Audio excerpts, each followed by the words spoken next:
नमस्कार दोस्तों, मेरा नाम धर्मेंद्र राजभर है। कॉन्सेप्ट में आपका स्वागत है। कॉन्सेप्ट के ऑप्शन सी के सेशन में आपका स्वागत है, जहां पर हम सीखते हैं ऑप्शन के कुछ कंसेप्ट, जहां पर हम सीखते हैं ऑप्शन की कुछ स्ट्रेटजीज जो आपके ट्रेडिंग जर्नी में काफ़ी कामगार हो सकती है। ठीक है, सो आज मैं ऐसे ही एक इंटरेस्टिंग टॉपिक आपके सामने लाया हूँ जो जितने भी न्यू ट्रेडर्स हैं उनके लिए सबसे बड़ा सवाल होता है कि वो अपनी ट्रेडिंग जर्नी कैसे स्टार्ट करें। तो मैं उसी बारे में डिस्कस करने वाला हूँ। ठीक है, तो दोस्तों देखिए, कई लोग जो नया ट्रेड स्टार्ट करना चाहते हैं, मतलब कि जो एफएनओ में ट्रेड करना चाहते हैं या स्टॉक में ट्रेड करना चाहते हैं, राइट।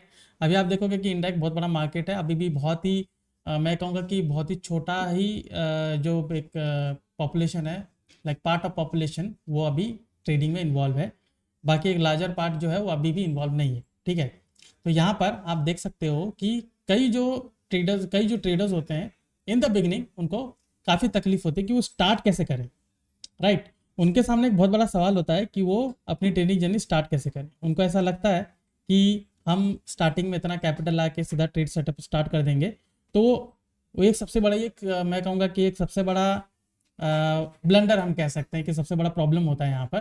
क्योंकि कई लोग ऐसा सोचते हैं कि मैं 2 लाख 5 लाख ऐसा कुछ कैपिटल में लाता हूँ एंड डायरेक्टली मैं ट्रेडिंग में स्टार्ट करता हूँ और मुझे काफ़ी अच्छा इसमें प्रॉफिट हो सकता है। लोगों की ऐसी धारणाएं होती है। ठीक है, कई लोगों की ऐसी धारणाएं होती है और वो सोचते हैं कि इसके हिसाब से अगर मैं ट्रेडिंग करूंगा तो मुझे काफ़ी अच्छा प्रॉफिट मिलेगा। लेकिन मैं ये कहूँगा कि ये एक अच्छा अप्रोच नहीं होता। ठीक है, तो जो न्यू बिगिनर्स होते हैं उनको गाइड करने के लिए काफ़ी कम लोग होते हैं कि न्यू न्यू ट्रेडर्स जो हैं, जो अभी ट्रेडिंग जर्नी अपनी स्टार्ट करना चाहते हैं, तो उनके लिए एक अच्छा अप्रोच क्या हो सकता है। अभी अच्छा अप्रोच मैं इसलिए कहना चाह रहा हूँ क्योंकि यहाँ पर अच्छे अप्रोच में रिस्क मैनेजमेंट को ज़्यादा मतलब फोकस किया जाता है, उसको ज़्यादा इंपॉर्टेंस दिया जाता है। तो अगर मैं यहाँ पर रिस्क मैनेजमेंट को अच्छे से अगर मैनेज नहीं करूँगा तो आप देखोगे कि मेरा लॉस जो है वो काफ़ी होने के चांसेस रहते हैं। ठीक है, अभी अगर रिस्क मैनेजमेंट के हिसाब से अगर मैं नहीं जाता हूँ तो कई जो न्यू ट्रेडर्स होते हैं उनका कैपिटल जब वाइप आउट हो जाता है फिर वो कहते हैं कि मार्केट मेरे लिए नहीं है।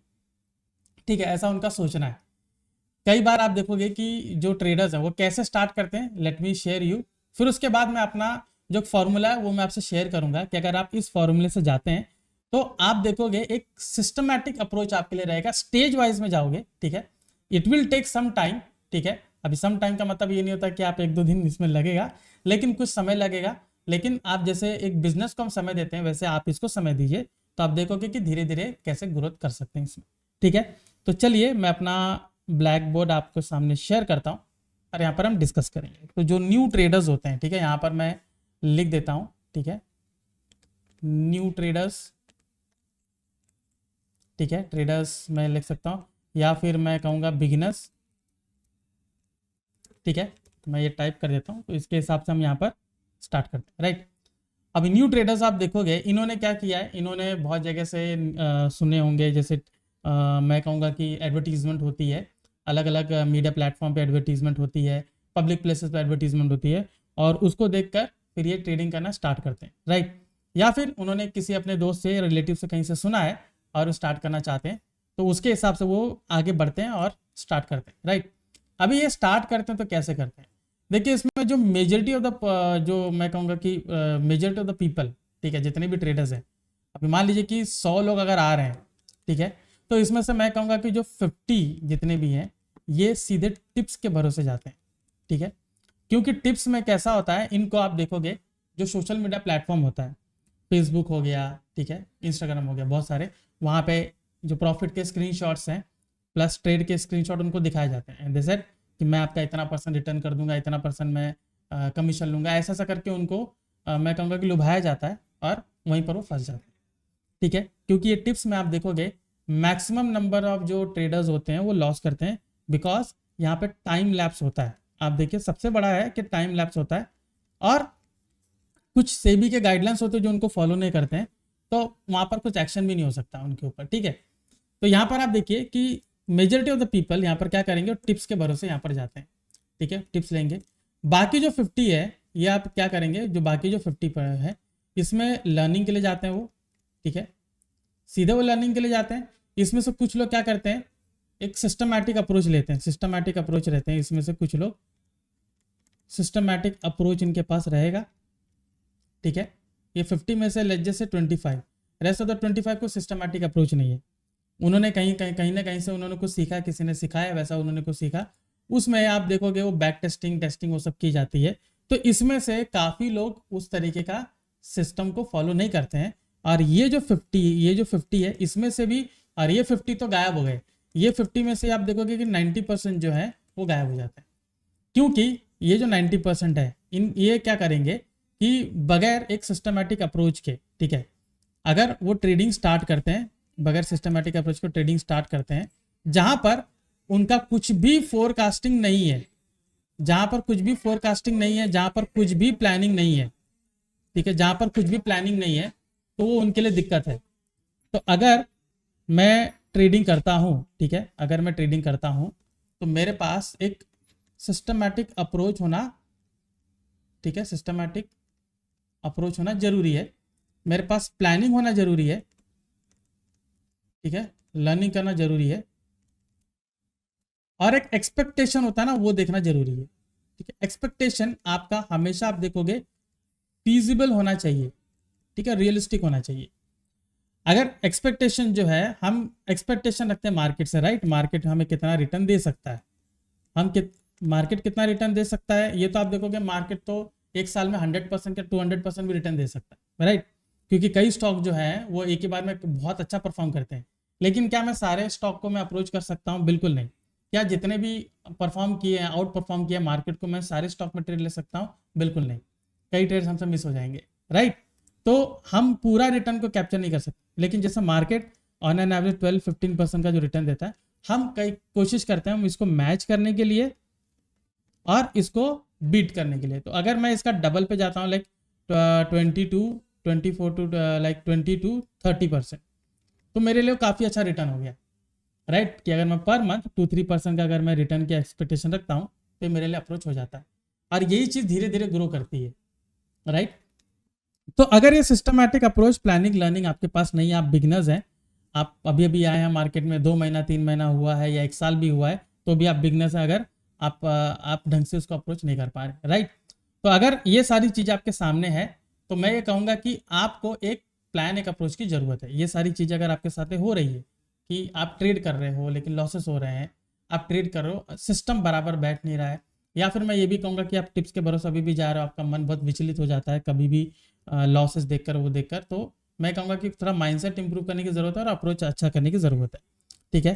तो जितने बिगिनर्स हैं इनके लिए एक सिस्टम है जिसका मैंने नाम दिया है 3-5-7 फॉर्मूला, ठीक है, 3-5-7 फॉर्मूला। अभी एज ए बिगिनर ये 3-5-7 फॉर्मूला क्या है ये मैं आपको बताता हूँ।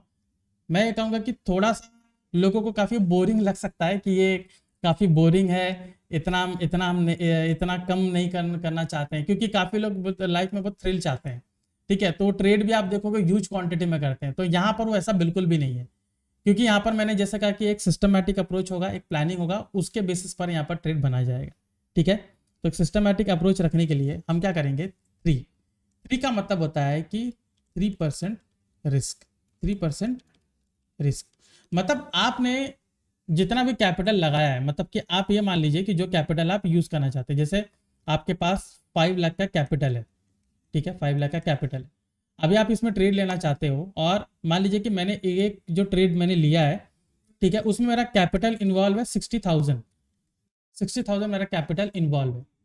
तो अगर 60,000 का मैं 3% अगर मैं करने जाऊंगा तो 60,000 का 1%, 60,000 का मैं कहूँगा 10% 6,000 हो गया, ठीक है। वहीं पर 5% आपका हो गया 3,000, ठीक है। तो वहीं पर जो 3% आपका हो जाता है वो हो जाता है अप्रोक्सीमेट 1,800, ठीक है। तो मेरा जो रिस्क है, यानी कि जो मेरा स्टॉप लॉस है, स्टॉप लॉस इससे ज़्यादा नहीं होना चाहिए, ठीक है। एक रूल बनाइए कि मेरा स्टॉप लॉस इससे ज़्यादा नहीं होना चाहिए। अभी 60,000 में जब मैं क्वांटिटी में डिसाइड करूंगा कि कितना क्वांटिटी लेना है, जैसे बैंक निफ्टी है उसमें क्वांटिटी है 30 क्वांटिटी है, ठीक है। और मान लीजिए कि स्टॉप लॉस जो है, स्टॉप लॉस है 30 पॉइंट्स का, तो 30 पॉइंट्स के स्टॉप लॉस से मेरा 900 रुपीज जा सकता है, करेक्ट, 30 × 30, ठीक है। मैं क्या कर सकता हूं, अगर मैं 30 को डबल करता हूं, ठीक है, 2 लॉट, तो 2 लॉट के हिसाब से मेरा 1,800 का स्टॉप लॉस हो सकता है। तो मैं कतई भी 1800 यानी कि 60 क्वांटिटी, 2 लॉट से ऊपर मैं ट्रेड नहीं करूंगा। भले ही मेरे पास कैपिटल 5 लाख रुपए हो, मैंने जो कैपिटल इसमें लगाया है मैं उसके ऊपर नहीं जाऊंगा। ठीक है, मतलब अगर मैं 60,000 लगा रहा हूँ तो 60,000 का जो मेरा परसेंटेज आ रहा है वो इसके ऊपर नहीं जाना चाहिए। मतलब मैं मैक्स टू मैक्स जो मेरा लॉस है वो 1800 ही होना चाहिए। ये मेरा एक अप्रोच इसमें होना चाहिए। ठीक है, आप कभी भी जो स्टॉप लॉस है वो पूरे कैपिटल के हिसाब से मत लगाइए। अभी पूरे कैपिटल की अगर मैं बात करूं तो आप क्या कर रहे हो, पूरा 5 लाख का आप वहां पर बाइंग कर रहे हो। ठीक है, तो 5 लाख के बाइंग में आप देखोगे क्वांटिटी आपकी काफी बढ़ जाएगी, राइट, क्वांटिटी आपकी काफी बढ़ जाएगी। तो 5 लाख में आप देखोगे आपके पास लॉट कितना हो सकता है कि 15-20 लॉट्स आपका हो जाए। तो अगर 20 लॉट्स के हिसाब से मैं यहाँ पर जा रहा हूँ तो मतलब 600 क्वांटिटी है। अभी 600 इंटू अगर मैं 30 करूंगा तो यहाँ पर कितना हो जाएगा, 18,000 का लॉस है। अभी आप अगर इसको 5 लाख के हिसाब से अगर आप देखोगे तो ये आपका लॉसेस बहुत बड़ा है। आपका सीधा जो कैपिटल है वो 5 लाख से 4,80,000 हो गया। ठीक है, अभी भले उसके मुकाबले में कम लग रहा है, लेकिन अगर आप 2-3 दिन अगर आप देखोगे तो डायरेक्टली 2-3 दिन के हिसाब से आपका ये 4.5 लाख उसके आसपास आ जाता है। तो ये लॉस जब ज़्यादा होना शुरू करता है तो फिर बेरेबल नहीं होता है, राइट। तो इसलिए मुझे 3% का रूल यहाँ पर फॉलो करना चाहिए कि 3% का रिस्क मैं यहाँ पर मैनेज करो। ठीक है, इससे ज़्यादा नहीं। अभी आगे हम चलते हैं, ये 3% की तो बात तो हो गई, 3%। ठीक है, यहाँ पर हमने देखा, राइट। अभी अगर मान लीजिए कि मैंने एक और जगह पर पोजीशन लिया, ठीक है, मैंने किसी पर्टिकुलर स्टॉक में पोजीशन लिया, कोई डिफरेंट स्टॉक मैंने पिकअप किया, डिफरेंट स्टॉक आप ले लीजिए, ठीक है, डिफरेंट स्टॉक। अभी मैंने कोई दूसरा स्टॉक पिकअप किया, तो अगर मेरा उसमें भी मेरा स्टॉप लॉस मुझे लगाना है तो क्या मैं वापस से 3% के हिसाब से जाऊंगा? बिल्कुल नहीं। मेरा जो ओवरऑल पोजीशन है, ओवरऑल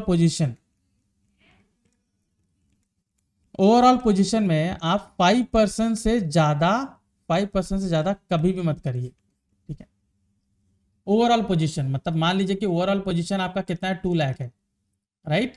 तो 2 लाख का आप अगर एक्सपोजर देखोगे, वहां पर जो मेरा स्टॉप लॉस है वो अराउंड कितना होना चाहिए, 3% के हिसाब से देखोगे तो ज़्यादा है, लाइक वो वहां पर 6,000 के आसपास आ जाएगा। लेकिन मैं कहूँगा कि 5% के हिसाब से, 3% आप देखोगे, right, just a minute, yes, okay, 3%, okay. तो 3% में आप देखोगे यहाँ पर मैं 3% के हिसाब से 6,000 का मेरा हो सकता है, राइट। लेकिन यहाँ पर ऐसा होगा कि मैंने जो जिसमें लगाया हुआ है, हो सकता है कि उसमें और भी मुझे लॉट साइज मतलब मैं बढ़ा सकता हूँ, हो सकता है कि मुझे प्रीमियम बहुत अच्छा मिल रहा है, प्राइस बहुत अच्छा मिल रहा है, ठीक है, हम उसमें कर सकते हैं। तो हम क्या करेंगे कि मेरा जो मल्टीपल ट्रेड्स है, मान लीजिए मैंने कुछ 3-4 ट्रेड्स मैंने बना रखे हैं, 4 ट्रेड्स मैंने बना रखे हैं, तो 4 ट्रेड का जो कंबाइन आप देखोगे, जो कंबाइन जो रिस्क है वो 5% से ज़्यादा नहीं होना चाहिए। ठीक है, कंबाइंड। ठीक है, ये एक अप्रोच होता है।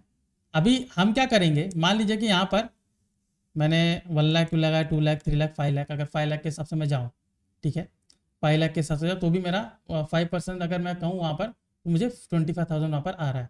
ठीक है, अभी ये बहुत एक्सट्रीम हो जाता है, राइट, काफ़ी ज़्यादा एक्सट्रीम हो जाता है। फिर भी मैं कहूँगा कि आप 5% जो है उसके ऊपर ना जाए। ठीक है, 5% जो है ये एक्सट्रीम, इसलिए मैं कह रहा हूँ कि जो एग्रेसिव ट्रेडर्स है उनके लिए हो जाता है।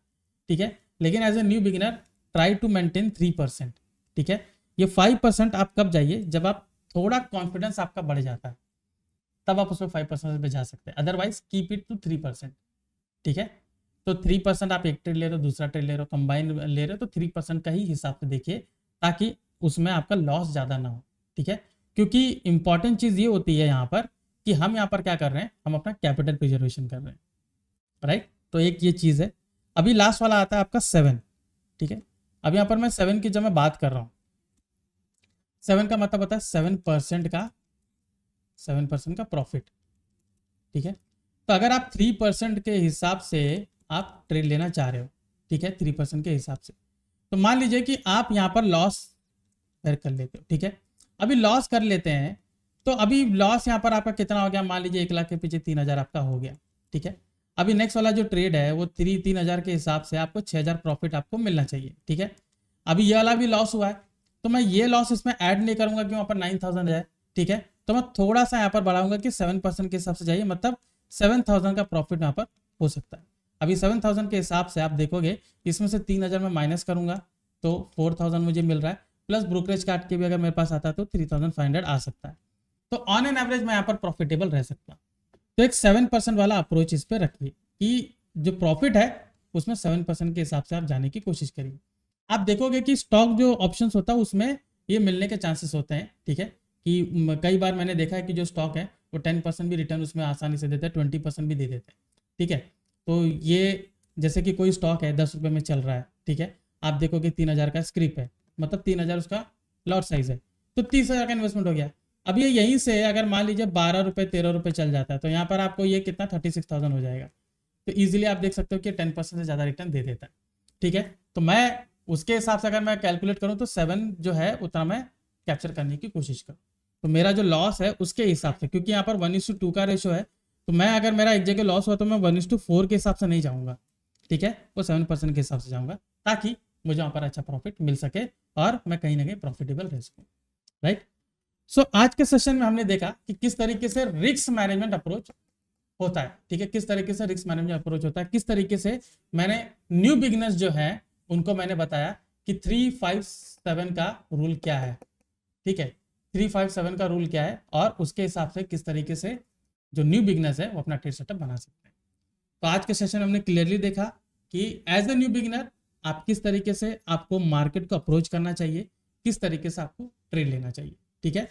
हम यहाँ पर एग्रेसिव ट्रेडर बनने की कोशिश नहीं कर रहे हैं, हम धीरे धीरे ग्रो कर रहे हैं। अगर आप इस फॉर्मूले को करते हैं तो देखिए धीरे धीरे यहाँ पर ग्रो हो सकता है, राइट। एग्रेसिव कहीं आएंगे तो कैपिटल वाइप आउट होने के चांसेस ज़्यादा है। तो रिस्क मैनेजमेंट अप्रोच को ज़्यादा प्रायोरिटी दीजिए, फिर उसके बाद प्रॉफिट की ओर हम ध्यान दे सकते हैं, राइट। सो आज के सेशन में इतना ही था जहाँ पर हमने 357 का रूल देखा रिस्क मैनेजमेंट के हिसाब से। मैं और भी ऐसे कंसेप्ट लाता रहूँगा, तब तक के लिए जुड़े रहिए कॉन्सेप्ट के साथ। मैं धर्मेंद्र राजभर, आपका धन्यवाद।